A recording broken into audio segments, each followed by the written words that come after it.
On the night of December 6, 1991, four teenage girls clocked into work at I Can't Believe It's Yogurt in Austin, Texas. By the time that night ended, all four would be dead. More than 30 years later, their families are still waiting for the complete truth. Jennifer Harbison was 17. She worked the closing shift at the yogurt shop on Anderson Lane, a casual Friday night job that paid minimum wage and got her out of the house. She was there with her coworker and close friend Eliza Thomas, who was 19. They were high school kids pulling a weekend job, earning spending money, talking about weekend plans. Around 10:40 p.m. a customer came in, then another. Nothing unusual. Just the ordinary rhythm of a small retail shift winding down on a Friday night in Austin. Jennifer's younger sister, Sarah, 15, arrived at the shop that evening with her friend Amy Ayers, who was 13. They weren't employees. They were just waiting for a ride home. Four girls inside a yogurt shop on a Friday night. Four girls who should have walked out the door. No one remembers what time they closed. No one remembers the last customer. No one remembers the exact moment when ordinary became horrific. The next morning, the store manager arrived to open for breakfast service. The front door was locked. The lights were off. Something was deeply wrong. When Austin Police Department officers entered the shop, they found a scene that would haunt the city for decades. All four girls were found dead inside. Jennifer Harbison, Sarah Harbison, Eliza Thomas. Amy each had been shot. The shop had been set on fire, flames consuming evidence, destroying details, erasing the sequence of what happened. But not completely, not entirely. The fire became both a crime scene and a crime itself, a secondary act of violence that seemed designed to obscure what came before.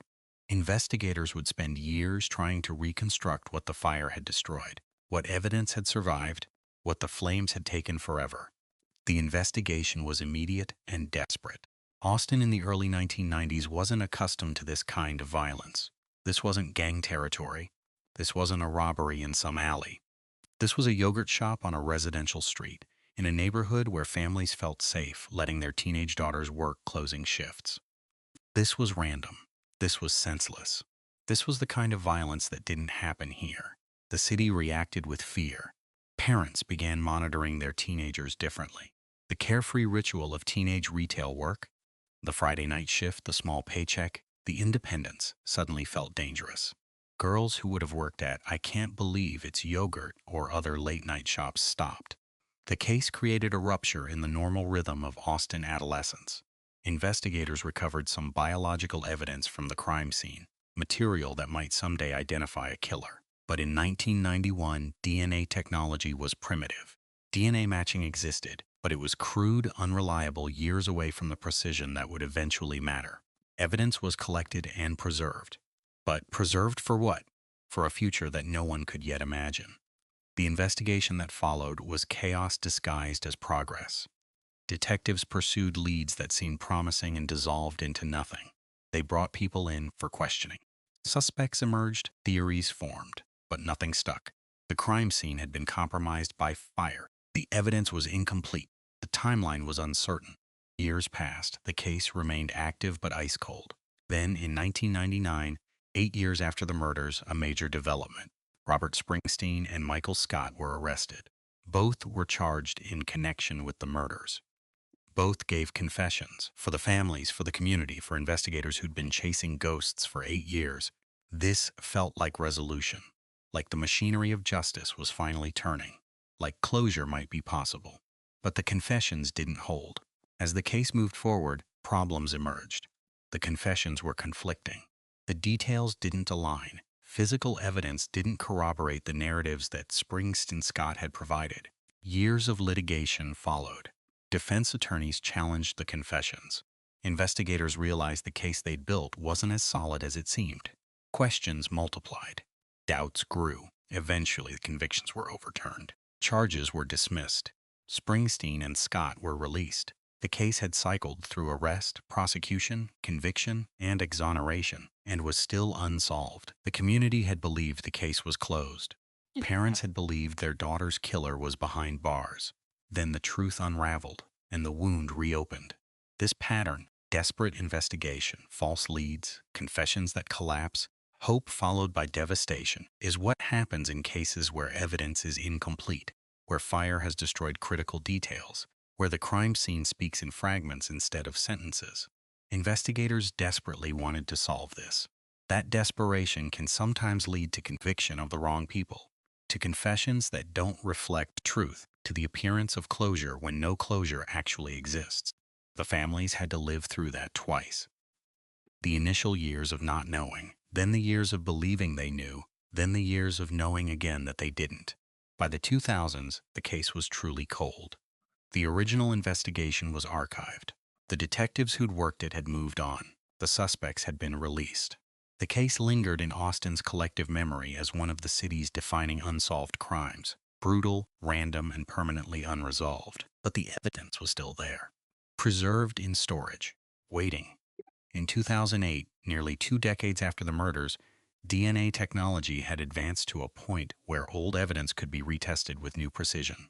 Austin Police Department reviewed the case file. The biological evidence recovered from the crime scene, material that had been waiting for 17 years, could be run against CODIS, the National DNA Database. The results came back with a match. The DNA belonged to Forrest Joseph Welch III, a man with a history of violent crime, a pattern of predatory behavior. Welch was already in the system because of prior convictions. When investigators pulled his file, they found a man whose profile aligned with the brutality of the yogurt shop murders. For the first time in decades, investigators had a name, a biological link, a potential answer. But there was a complication. Forrest Welch had died in 2005. He was serving time in prison in Florida when he passed. He would never answer questions. He would never be prosecuted.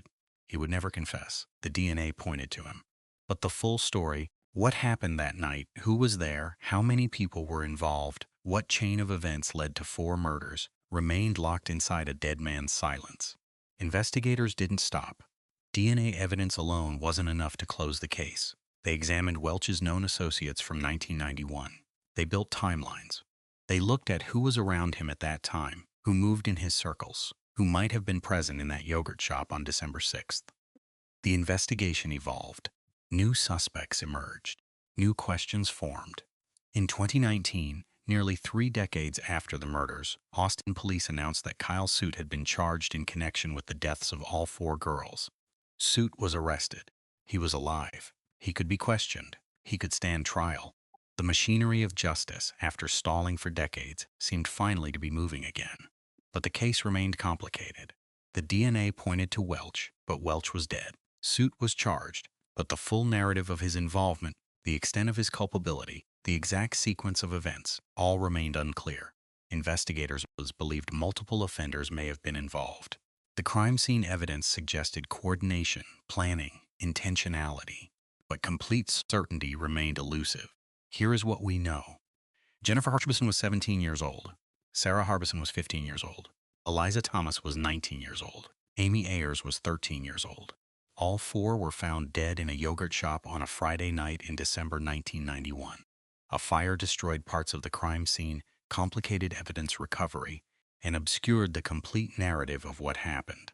An investigation that lasted decades produced arrests, prosecutions, convictions, exonerations, and then more arrests.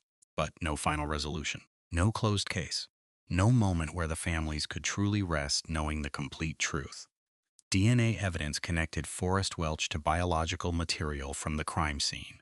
But Welch was dead before he could be questioned, before he could answer anything, before full truth could emerge. Kyle Soot was charged.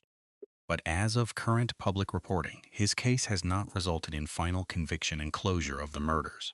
What the case reveals is something more complicated than any single solved crime.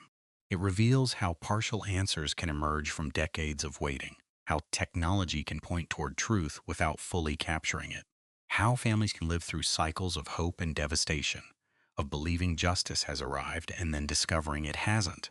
The evidence that eventually emerged, the DNA that connected Welch to the crime scene, had existed from the night of December 6, 1991. It was biological, invisible to the naked eye, waiting in Welch's genetic code, and preserved in the preserved evidence. But the tools to read that evidence didn't exist yet. Investigators collected it, stored it, protected it, but they couldn't use it. Not in 1991, not in 1999 when they pursued other suspects, not until 2008, when CODIS databases had grown comprehensive enough. When DNA matching had become reliable enough, when the technology finally caught up to the evidence. 17 years of waiting. 17 years of evidence sitting in storage while detectives pursued other leads, arrested other suspects, secured convictions that would later be overturned. That's not failure. It's tragedy. It's the intersection of incomplete crime scenes, partial evidence, and the slow evolution of forensic science. The yogurt shop murders devastated Austin. They created a rupture in how the city understood safety. They changed what it meant to be a teenage girl working a late-night shift. Parents became more cautious. Neighborhoods became more watchful. The randomness and brutality of the crime lingered in the city's collective memory. More than 30 years later, families are still waiting for complete answers. Jennifer Harbison's mother waited for resolution. Sarah Harbison's mother waited. Eliza Thomas's family waited. Amy Ayers's family waited. Some of those families have passed without seeing the case conclusively solved. Others continue to wait, watching investigations evolve, hoping that new evidence or new confessions or new prosecutions might finally deliver the complete truth that DNA alone cannot provide. What science gave us was partial truth, a biological connection to a man who is now dead, a suspect who has been charged but whose full culpability remains complicated and contested, an investigation that has produced multiple arrests, prosecutions, and exonerations, but never the kind of final resolution that families deserve. The evidence existed. It was preserved. It was protected. But it arrived too late for Forrest Welch to answer for his involvement. And whether Kyle's suit will ultimately face final conviction remains an open question. This is the reality of cold cases solved by DNA. Not complete closure, not final answers, not the kind of resolution where everything makes sense and justice has clearly been served. Instead, partial answers. Uncertainty surviving across decades. The emotional weight of a crime that changed a city but never fully revealed itself. In 1991, investigators collected evidence from a crime scene and preserved it. They didn't know when they would be able to use it. They didn't know if technology would ever advance far enough. They just knew it might matter someday. 17 years later, it mattered. But by then, one suspect was dead. Other suspects had been wrongly prosecuted, and the families had already lived through one devastating cycle of false hope. Jennifer Harbison, Eliza Thomas, Amy Ayers, 4 names, 4 girls.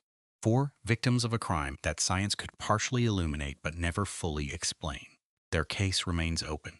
The investigation continues. The families continue to wait. And somewhere in the gap between what DNA can tell us and what families need to know, the yogurt shop murders remain unresolved. A reminder that justice doesn't always arrive cleanly, that partial answers can be more painful than no answers, and that some truths may never fully emerge. No matter how much time passes or how far technology advances,